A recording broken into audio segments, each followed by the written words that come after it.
once said, "Everybody want to be a bodybuilder, but ain't nobody want to lift no heavy ass weight."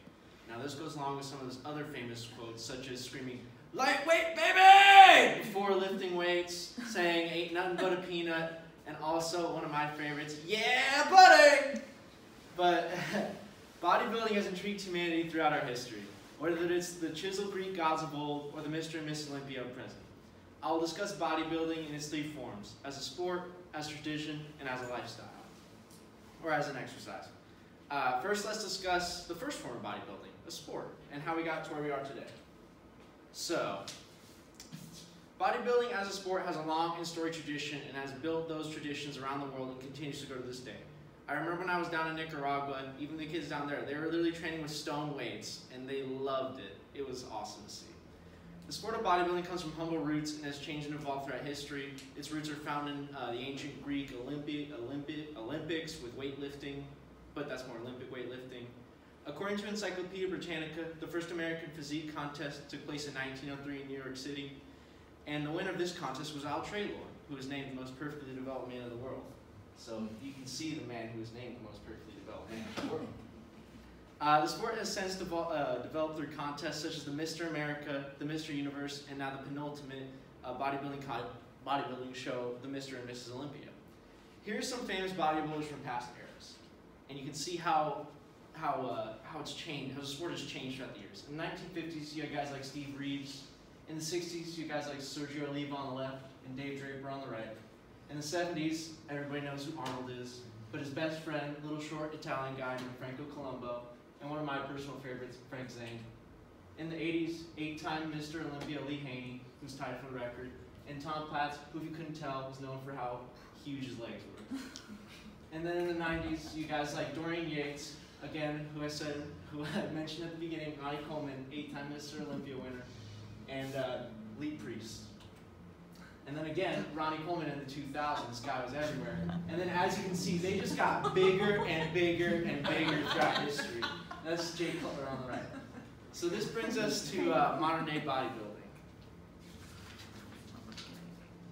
So the sport's growing bigger than ever and has more categories, and the contestants are just getting larger. There are 9 categories in the official Olympia contest, and 4 men's and 5 women's. I'll be focusing on the men's divisions because that's where my birth of knowledge is. Those divisions are the Open Olympia, the 212, the Classic Physique, and the men's physique. Here's the 2019 Open Olympia champion, Brandon Curry. Now, there was this weird stretch through the 2010s where guys were giant, they had like these big old stomachs that puffed out. Everybody called them bubble guts. And contestants now are kind of tamping that down, which is good to see. The 212, Kamal El-Garni. Basically, 212 in an open are how big and freaky can you look while being as shredded as possible. But 212, you have to be under 212 pounds, so it's really short, guys. You're just shorter than I am. And this is the Classic Physique champion, Chris Bumstead. Now, Classic Physique kind of goes back to the guys of the 60s and 70s, where it's all about like the shape of their body. A lot of it has to do with height. He's really tall, so he's always a favorite of the Olympia judges. And it's just overall pleasing aesthetics. And then men's physique. This is the winner, Raymond Edmonds. They don't do poses, like they don't do muscular poses. Their poses are more just static poses, like just standing there, turning. It's kind of like modeling almost. That's the best way I could put men's physique. And they're just judged on how wide their shoulders are, how good their abs are, and how tiny their waists are. So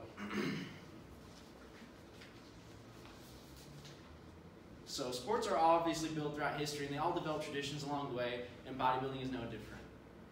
8,350 miles from Mecca, Saudi Arabia, lies the Mecca of bodybuilding in Venice Beach, California. While it's not an Abrahamic religion, shockingly, there is a culture and traditions that are associated with bodybuilding.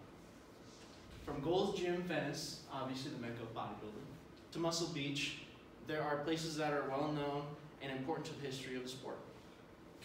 Thanks to movies like Pumping Iron, released in 1977, that followed the up to the Mr. Olympia of 1977 and starred Arnold Schwarzenegger, and guys like Joe Weider, who's, I'd say, the father of modern bodybuilding and the father of the Mr. Olympia contest. These locations brought not only bodybuilding culture forward, but it brought bodybuilding into the mainstream culture as well.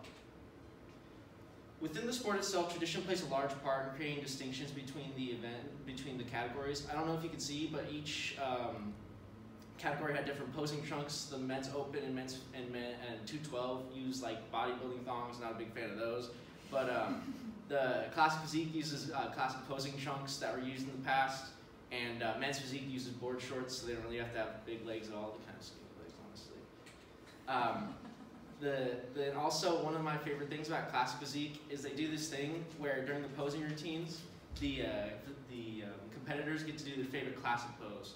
Now, I'm not like those guys, but I can model some of them for you. So one of them's the cobra, where they'll put their arms up like this. They're obviously bigger than I am. Or they'll do the crucifix, which is like this, and usually they'll do a vacuum pose, which is where they just suck their stomach into a crazy amount. Or they'll do Arnold's pose, where he has his arms out like this, and he just looks insane. So that's part of the posing routines there. But let's discuss something that's not as far away from where we all are. Let's discuss something that we can all take away from the speech and how it affects all of us. I've discussed bodybuilding as a sport and as a tradition, but let's discuss it as a lifestyle. Because at the core of it, it really is just a lifestyle, something you do every day, and it's repetition and consistency. At its core, bodybuilding is resistance training. According to Better Health, resistance training increases muscle strength by making your muscles work against a weight or a force. Guess what? This right here was resistance training.